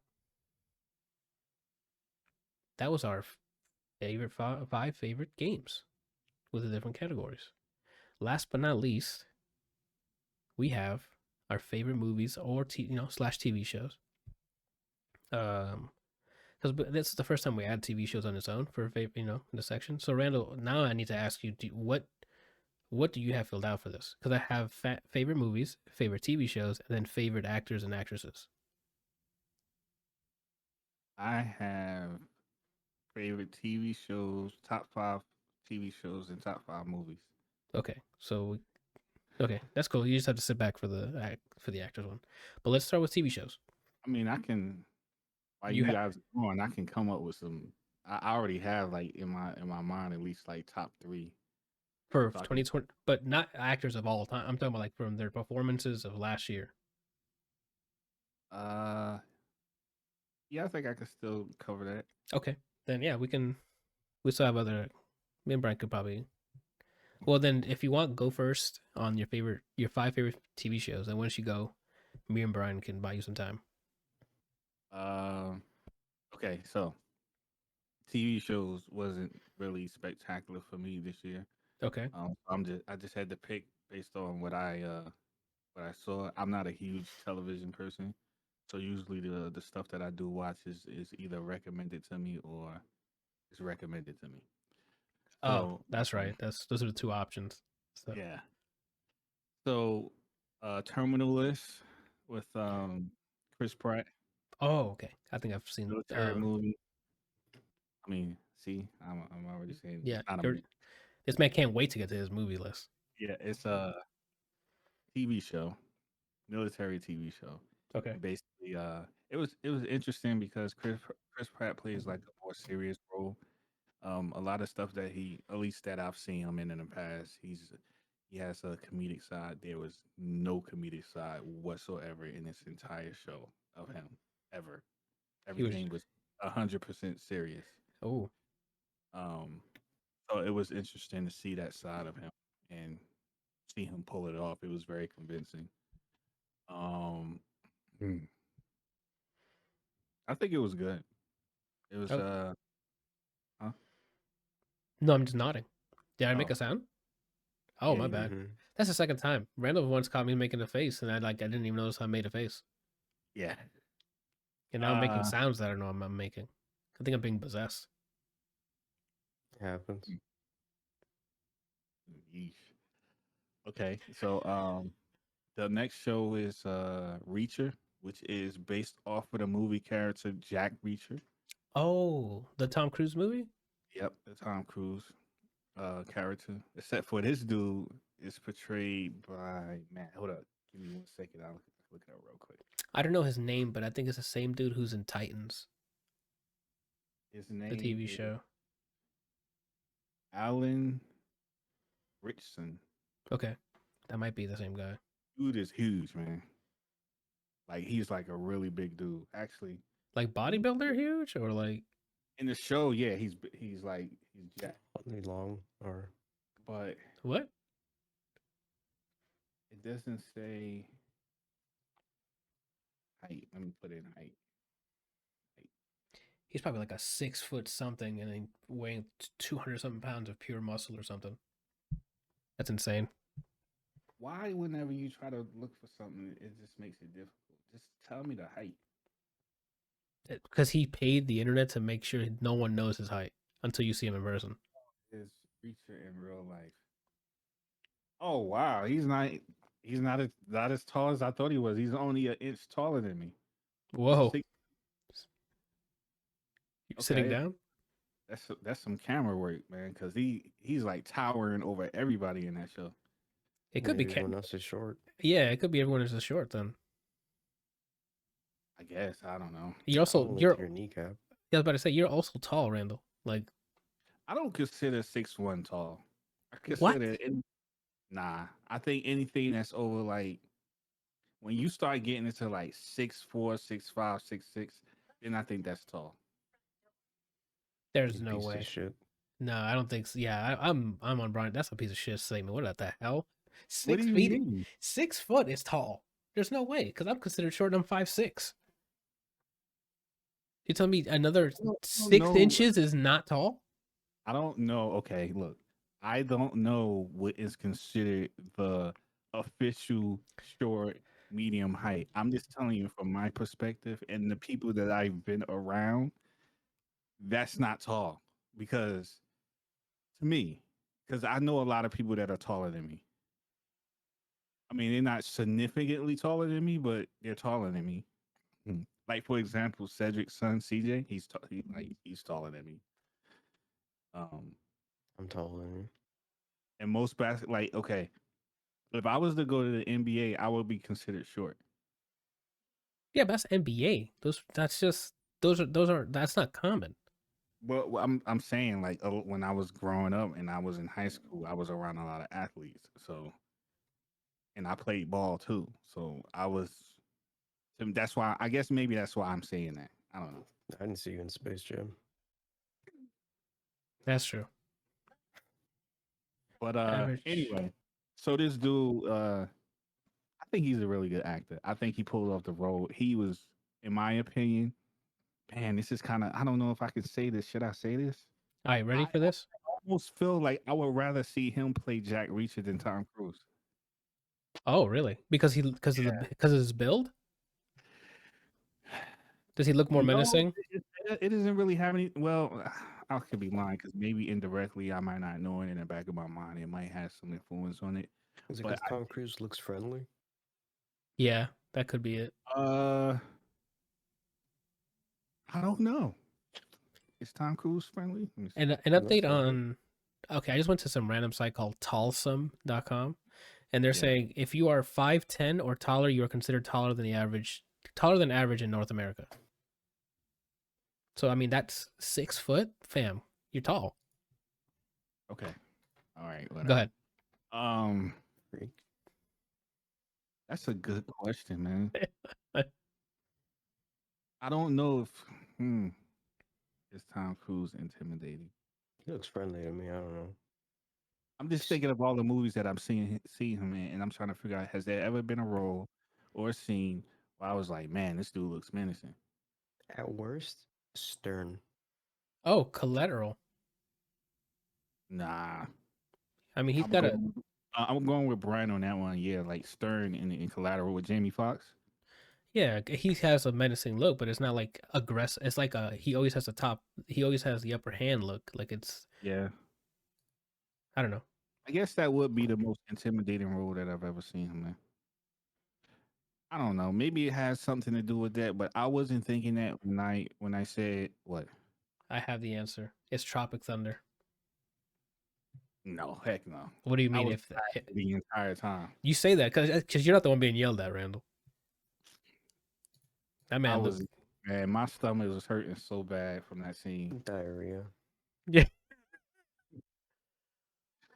But yeah, this guy, Richardson, Alan Rick. You said Alan Rickson. Alan Richardson. Um, he just did a good job with the acting. I think. Okay. It was one of those. I like characters who don't say much, but when they do say something, it's like worth listening to. Okay. And I don't know, Like I mean, Black I'm Bolt. a quiet person myself, so I can kind of relate to like not wanting to say much. Um, and feeling like if I'm going to open up my mouth and say something, then it should be something worth saying rather than just running my mouth. Like But saying cream pies out loud. Yeah. I don't know what you're talking about. Interesting. Yeah, that's wild. You don't know what we're talking about. But anyway, Uh-huh. yeah, man, I think it's a good. I think people should check it out. I think it's really interesting. I know that I can't wait till the next season comes out. But yeah, Reacher is really good. I like it a lot. Um, Next one is Peacemaker, which I was surprised was Peacemaker. was a lot John better than I Cena. thought it was going to be. Oh, It's right. a John Cena character. I remember now. Sorry. Yeah. Um, that was really good too. Yeah, If it I was really had funny. out of my list that I am looking at right now, the top two is probably Reacher and Peacemaker. Yeah, Peacemaker was really fun. It was really funny, and it had some pretty cool action. Yeah, like John Cena does a really good job at playing these characters who are like naive to being a jerk. Yeah. Um okay. Oh, so then the next one was Moon Knight, which I thought was a huge letdown. But again, I prefaced this list by saying that I didn't see much, so I had to pick from what I saw. So unfortunately, Moon Knight is on here. I mean, if Last I one, didn't, Street Fighter 5. I don't know. Like Moon Knight has some really good moments. Like especially when I mean, the episode where he's going to his past and he was like breaking down the middle of the street I and he feel was like going up the stairs of like his back, like his childhood. I thought that was really cool. yeah, no, don't get me wrong. Like there were really good parts in the movie. Again, And the really show, good Randall, the show, show. really good parts in the show. But overall, I'm not like for example, I can get offline right now after this podcast and go watch Reacher again with no problem. The Oh, but not entire, gotcha, but not Moon Knight. but not Moon Knight. No, it's Okay, not. It's like a one and done for me. okay, that's fair. And then the last thing is the Best Man uh final chapters, which is Oh, the reason I didn't even know this existed. I I don't know how I found out about it, but I saw the original two movies, and I found out that they made this one, and I thought it was a third movie, but then I found out that they turned it into a TV show, which I thought was, I don't know why they did that. I don't know what the whole angle was, but um, what do I think about this? you tell me. It, it was okay. It was. I'm glad it's over. I'll just put it like that. The whole What the series. heck? Okay. No, it's not because it was bad. Because I like Best Man and I like Best Man Wedding, but this was, I don't know if it was it was weird because it was a TV show, but there were a lot of good parts in it. I felt like it would have been better if it was just a movie. There's a lot of fluff. Kinda, in my Okay, opinion, I felt like a lot of stuff could have been handled better in a maybe like a 2 hour movie and still been as impactful. But for whatever reason, they decided to make it into a TV show. There were parts in the show that were very like intense, um, and emotional as well. Um, but yeah, it was all right. You know, it's not like, I don't know if I would call it a good conclusion because that's what it was. It was supposed to be a conclusion to the whole Best Man series. Um, but it's over, and it's like one of those things where it's like, okay, I got closure. It's over. Um, Even if they were to try to come back, I'm like, nah, don't do that. Just, just let it die. just let it rest. Yeah. That's fair. So yeah, those are my top five. But definitely out of everything that I mentioned on that list, Reacher and Peacemaker, And Peacemaker, gotcha. I recommend people should watch. The other ones, your life will be just fine. Well, no, Terminal List was good too. I thought I was gonna say you mentioned Terminal List. If you want to see Chris Pratt in a So serious role. yeah, Terminal List. So in this order, I would say Reacher is number one, Peacemaker is number two, Terminal List number three. Everything else you will be just fine if you live your life without watching it. Okay, that works. Solid list. Brian. Yeah, so in order, 5 Yep. to 1. 5 His favorite TV shows. right? Yes, sir. And so number 5, Better Call Saul. Okay. Enjoyed it. Still quite a ride. I feel like my Oh. reaction to the ending was, Brian, can I give me a second? yeah. Randall, you omitted one TV show, and you're gonna find out what it is by end of Brian list or my list. You That I forgot. forgot about? You sure did. Go ahead, Brian. Yeah, Better Call Saul. Good story, but the only nitpick is the ending had me more like, instead of any other emotion. Okay, that's a weird emotion to have. Number 4, JoJo's Bizarre Adventure Part 6. Ooh. Okay. One of the stronger parts. I was a little conflicted by the ending, but the more I sat on it, the more I'm like, this is beautiful. That's a very divisive ending. Mm-hmm. Still not my favorite part, but might be the second or third. Okay. It's pretty high up there then. Just 6 parts out. Number 3, Barry.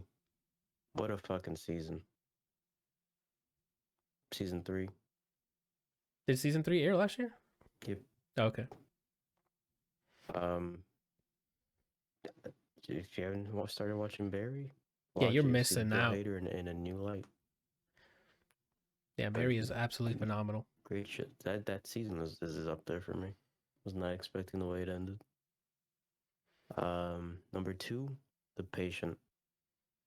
Oh, okay. Steve Carell in like a serious role, Mm-hmm. and then what's his name? Domino Gleeson. Domhnall Gleeson. Yeah. What's it called? Hux from Star Wars. It's not a serial. What is it called? What do you call someone like that? A serial. Not a serial killer. Like not a narcissist.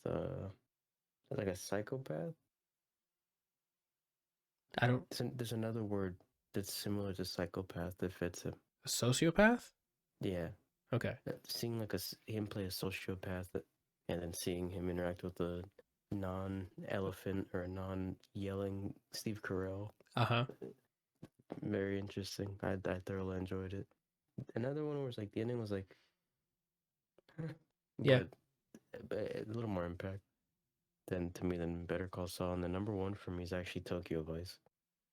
Oh, nice! You did go watch it. Nice. I had thought that it was a 1-season show. No one told me it was another season. So when I got to the ending, I was like, "What the fuck is this?" But then I looked it up. And yeah, it's like, okay. You didn't tell me it was gonna be another. You just told me about the show. Oh, my bad. It's multiple. It's just that they haven't shot it because it's. I think COVID got in the way. So I don't know if they're gonna make another one or not. But yeah, Tokyo Vice is a really beautiful detective noir show set in Tokyo. Like it's really nice. I was hooked on that shit for sure. That's out of the TV shows I saw, I didn't see too many, but Tokyo Vice. Wow, and that's your 5? Mm-hmm. Wow. Okay. Whatever you're thinking of, I probably didn't see. Oh, maybe that might be the case. Then yeah, I'll just go right ahead. My 5 favorite TV shows of 2022. Let's start off with the same thing as Brian. Better Call Saul. I think I did order these, to be honest. Now that I look at all my lists, I think they're all ordered. It's just I just didn't put numbers. I just put dots. I didn't put numbers either. I just put dots. Better Call Saul at 5. I thought it was a nice little wrap up to the crazy shenanigans, and it gives us a lot of context scenes of some in between things that happened between this show and Breaking Bad, and stuff that happened after Breaking Bad too. With some of the characters, like, oh, what are they doing? Great villains and great micro villains. Breaking Bad and Better Call Saul have had like their little villains throughout each season. Excuse me. Number 4, Star Wars Andor. Thought it was a fantastic Star Wars show. I enjoyed following the guy from Rogue One. I didn't see it. It's really cool. I liked it a lot. Number 3, we have Murderville. Probably one of the funniest comedy premises I've seen in so long. Will Arnett plays a detective that has a script that he needs to follow by, and their guests, like everybody in the show, but the guest that gets on has a script, and the guest has to just improv whatever the fuck is going on, and watching people break into laughter and while they're trying to shoot this thing is just so funny. If you have not seen Murderville, it's on Netflix, I think, and they also have a Christmas special that came out late last year. That all of it is hilarious. Number 2 is The Bear from FX. It is a cooking show with the lead from, oh my god, what's his name? He is Lip from Shameless. I forgot your name. I'm so sorry, man. Leading his lead role, excellent show. It knows how to do suspense, anxiety, all things that the high energy octane cooking energy, like all of that, you feel it because it's just so intense in a very good way. And all the characters are, have all their bullshit they're dealing with. And Jeremy Allen White. Thank you. Okay, that explains the name here. Great performances by everyone, especially him. And last but not least, Randall, I thought you would remember Severance. I didn't see Severance, but Randall did. That doesn't sound familiar. What about the Waffle Party? That doesn't sound familiar? Hey, man, let me look this up. that Randall just deleted it from his mind. It was such a great sci-fi My show. God. What? I totally forgot about this. Yes, Severance is a must-watch. It is a fun time. There's multiple seasons, Brian. Like, there's only one now, but they're working on season 2. I don't know if you just want to wait for the whole show to finish, but No, it's something I wanted to get to. I just haven't. Severance is really cool. They took the premise of one of the, I don't know if they took it from it, but Black Mirror has a very similar esque style episode about like, But stupid Moon Knight on this list. Forgot about that. I mean, I expected it from you. You put Street Fighter 5 in your Game of the Year list, so. what was that, 2 years ago, right? Or like, it might have been. Anyway, but yeah, Severance is definitely a must watch. Adam Scott, I think is the is that the Yeah, lead it guy? is. It Great is. performances. It's just, and it's shot beautifully.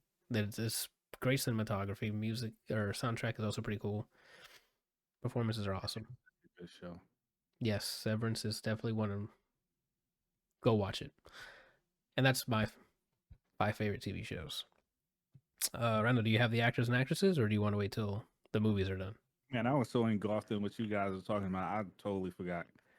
Well, if you have 3, you can just do the 3 you have, and we can keep it moving. For this year? Not this. No, last year. No. Last year, not this year. We're not done with this year. Oh, okay. Some of them are from movies. I mean, we haven't done the movie category yet. That's why I'm asking. Do you want to do the spoiler? movies? No, because Probably you can. do the movies first and then do the actors. I did actors for both. My list is a mix. Yeah, it's a mix between TV shows and actors and movies. Sorry. Okay. So it doesn't. I mean, we can do movies first if you like. Yeah, let's do movies first and then do the actors. Should then end with movies, no? That's what I was gonna do. But I mean, if you want, if you prefer. Oh, I mean, whatever you guys want to do. Well, I mean, you just said you prefer to do movies, so. Well, I was only saying that because it's like if you say who your actors are, and some of them are in movies, and we have done the movie category yet, then it's like we're kind of finding out what movie possibly is your top 5 without doing the top 5. Okay, then yeah, that logic tracks. Then go for it. Let's do your 5 favorite movies. Go for it. Me? Yeah, man. What do you? Oh, okay. All right. I didn't know who you starting with. Yeah, that man's lit. Let me see if I could. I didn't put my stuff in order, but let me see if I could do this from least to Rookie mistake. That's your anime villain laugh. And I could do better. I'm just gonna try to sleep in 6 minutes. Yeah, I know. Okay. You're probably not going to agree with my list, but we're not here to agree with your list. We just need to know what yours are. Just know that these top 5 are my favorite. That's what everything that I've seen. Okay, so regardless of where they are on the list, they're still top 5. Okay, so coming in that last is Bullet Train. Wow, that's really high up. If it's your favorite 5 of the year, I said. Okay, that you guys are probably not going to agree with this. That's fine. But it's still on the list, so all right. I understand. So I don't know. Has everyone seen Bullet Train in here? Yes, you watched it at my mom's place, I think. So Brian saw it there. Okay. So Bullet Train, I thought was really good because the characters, obviously. Yeah. The characters make everything interesting.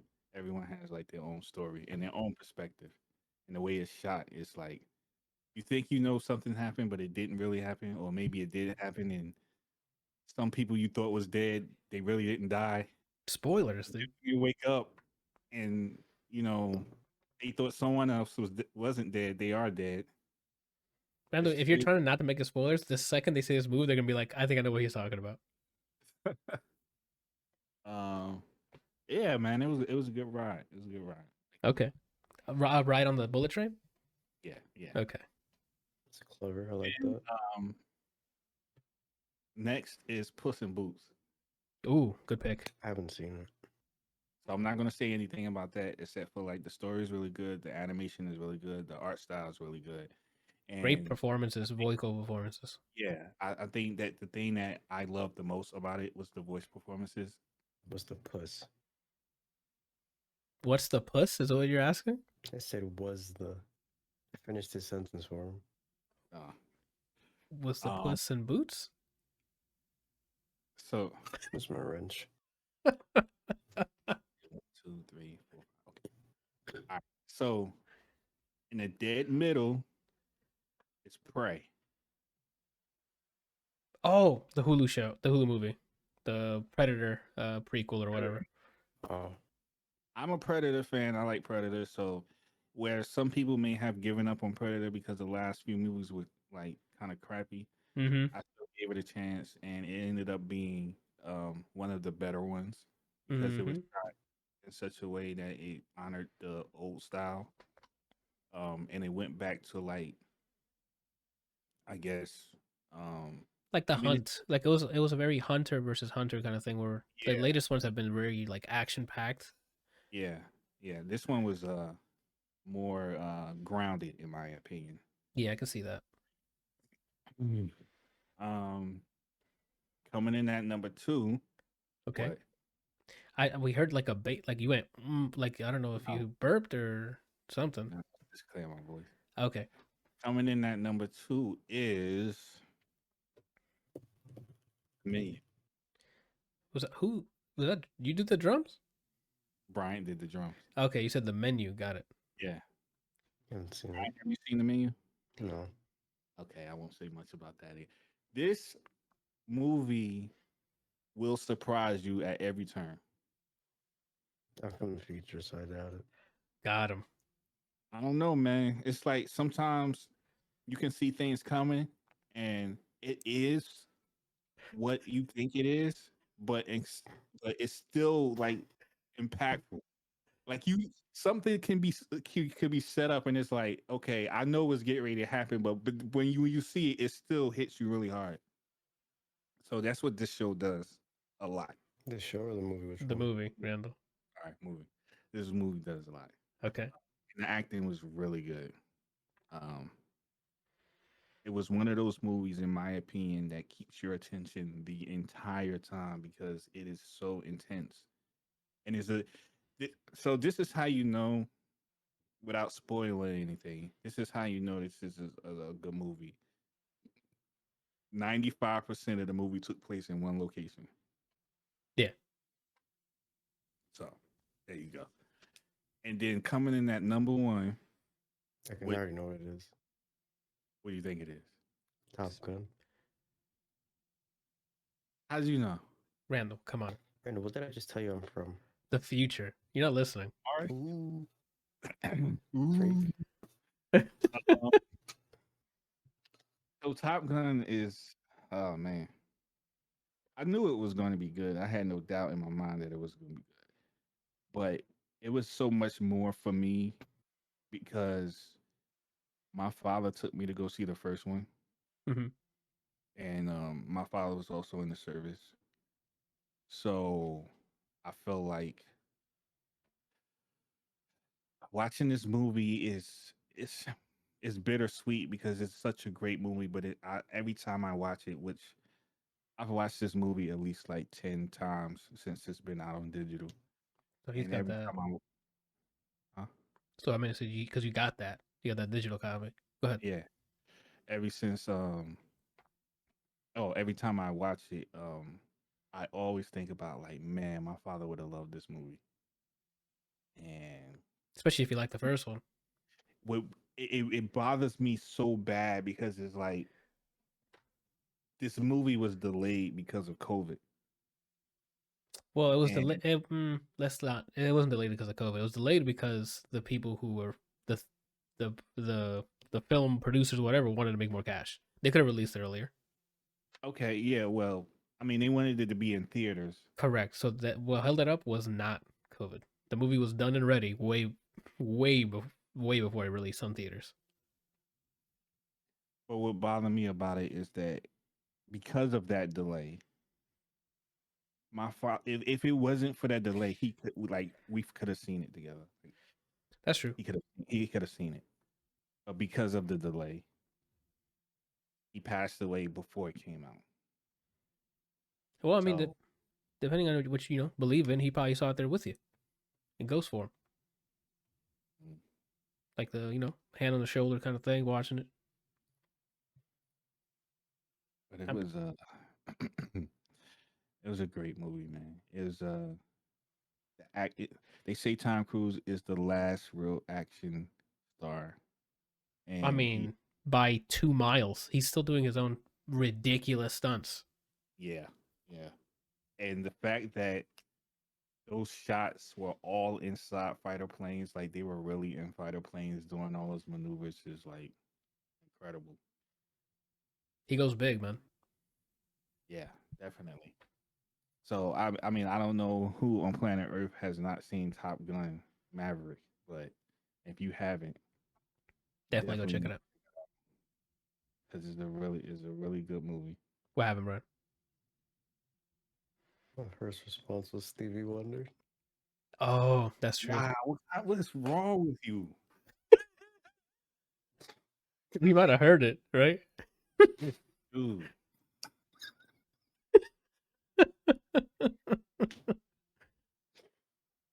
Man, just remember what you say on social media.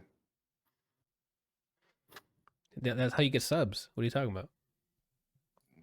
Alrighty, that's a pretty solid list. Brian, what's your favorite 5? That's not movies? 5 in order. I'm the one. Number 5, Bullet Train. Oh wow, okay. Yeah. You guys both I have really it. enjoyed it. Okay. It was a nice, no pun intended, nice ride. Every shot had a purpose. The characters were interesting and they had depth to them. Not really a dull moment. I enjoyed it. Number 4, The Batman. Oh. I liked watching my own work. Yep. Besides their depiction of Bruce Wayne being a little emo bitch, Mm-hmm. the rest of the movie was really good. A great Batman, and one of the first true Batman detective movies we ever got. Gotham felt like its own character. They built the world a really good way, and I mean, it depicted it's the most accurate depiction of like cartoon to live action version of Batman I've ever seen. To me, at least. Number 3, Werewolf by Night. I didn't expect. I didn't know it was a Marvel movie, and it's a short. It's like what, 45 minutes. Yeah, it's like less than an hour or about an hour. I like the aesthetic. I like how the premise is told to you in the first 3 minutes, and then it's just off to the races. Commence. Great watch. You don't even need a whole hour. That's true. It's like a TV episode, like an HBO show or something. Number 2, Top Gun Maverick. What a fucking movie. It didn't make me want to fly a plane, but very close to. Gotcha. I was there. I'm like, if I liked planes, I'd get in one. Right. It's one of the few sequels where I think it's actually better than the original. I could probably say that. It's a very simple plot, but the action was really, really good. It's just optimized the action compared to the first one, but there's an actual cohesive narrative to the movie. It's not just bullshit action. That makes sense. And number 1, Everything Everywhere All at Once. I was gonna say both of your lists was passing, and I'm like, no one's mentioned this, and I'm like, what's happening? I thought it was good, but I don't know. It wasn't your fave 5. I don't know. I'm curious to see why Brian put it at number 1. Okay. Yeah, I like it because it gave me things that I liked that I enjoy a lot and combine them into one. They put outlandish, random stuff that keep me on my edge, which is the main appeal behind JoJo. Is it's random and quick pace enough that I don't get bored. Yeah. 2, great acting, but then 3, the parts they combine the randomness and the haha or what the fuck's going on with a quite impactful message in the movie. One that I did not expect and one that I'm glad I got. It's really good. That's wild. Solid list. All right. Well, I guess I'm up next. My 5 favorite movies of 2022 goes as follows. First one up is Next Exit. It is a movie about a study is shown where someone can confirm that there is an afterlife, and you can take a painless suicide like pill or something to take you to the afterlife. two people who don't want to be, alive anymore go on a road trip, two strangers, to go to the place so they can do the procedure. And that's where the premise goes, and I'll leave you to it to go watch it. Next one is Spider-Man: No Way Home. I enjoyed seeing, spoilers if you haven't seen the Spider-Man movie, what are you doing? The classic Spider-Man are on there. Seeing all three of them had great chemistry. It was a really fun time. And the action sequences. If you want to see Green Goblin fucking power bomb Spider-Man, there's no other movie to watch it in. Like, it is fantastic. Number 3 for me is Everything Everywhere All at Once, for the reasons Brian mentioned. It was such a great movie, with a lot to unpack. Number 2 for me is The Menu. Would have been my number 1 until you see my number 1. Beautifully shot. I'm not a cook in any way. I don't know anything about cooking, but boy, do they shoot things in this movie in a way where, like, it puts you in that. It's watching someone that's so passionate about cooking and about serving in a way that you just root for them, even if they're the villain. Like, you understand where they're coming from. They have such love for what their craft is, and their craft is cooking. And everything is shot and displayed in such a way where it's like, man, I get it. And last but not least, See How They Run. It is a detective comedy with Saoirse Ronan and what's my boy? Yeah, Sam Rockwell are the leads. Very funny, very hilarious. Adrian Brody's in the beginning, but he's kind of like the victim, so no spoilers. But they're trying to solve his murder. Anyway, great time, great dialogue. The writing's great, pacing's great. Highly recommend watching that. See How They Run was awesome. And that's all I got. Like this. Clean. All right. I guess our last category here, we'll call it our favorite actors and actresses. Randall, we've given you as much time as possible. Again, I wasn't paying attention, but I'm gonna just throw some stuff out off the top of my head. Let me see. Street Fighter 5. Yeah, definitely go with Street Fighter 5. And the new episode of Ted Lasso is out. Who is the guy who did? I don't know if I can. I don't know how to ask this question without spoiling it. Then don't ask it. Then don't ask it. I mean, Anthony, who did the voiceover for the antagonist in Puss in Boots? Pablo Escobar, from the Netflix show Narcos. Oh, okay. So I'm gonna pick him. Okay. I'm gonna also pick the main antagonist from The Menu. Ralph Fiennes. Okay. Or Fiennes. I'm sorry if I'm mispronouncing that.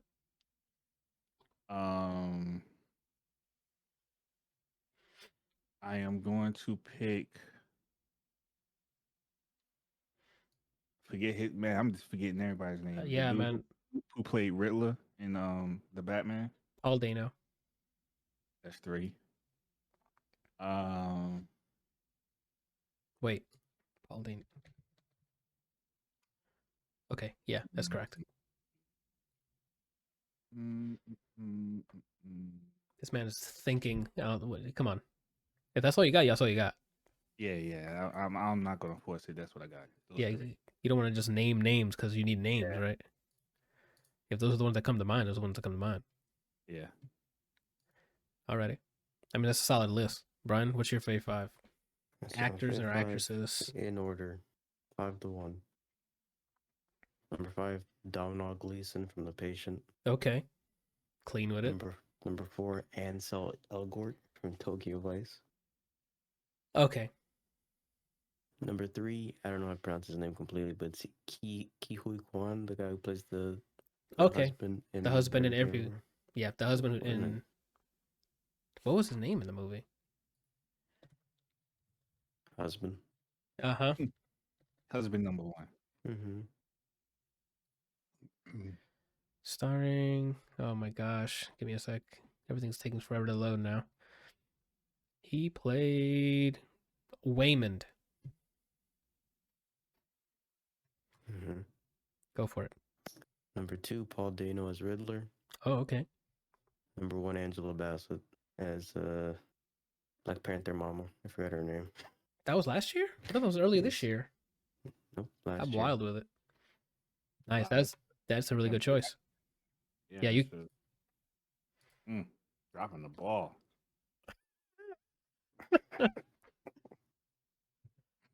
Alrighty.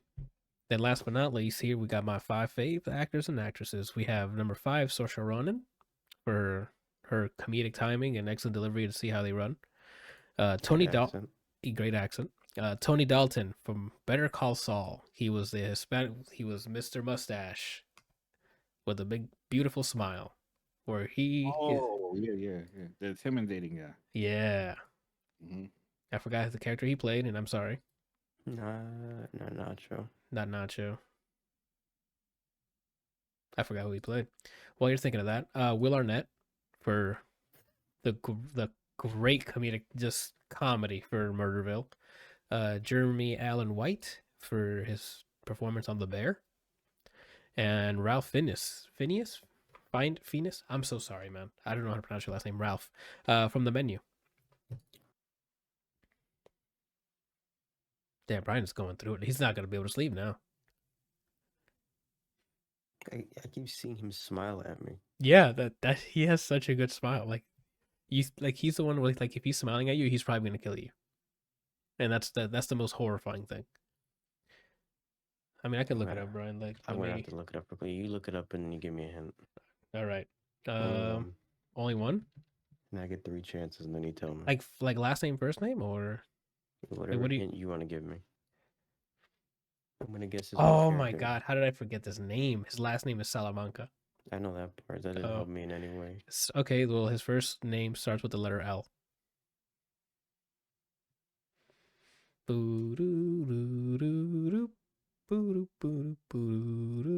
going with the show. That's it.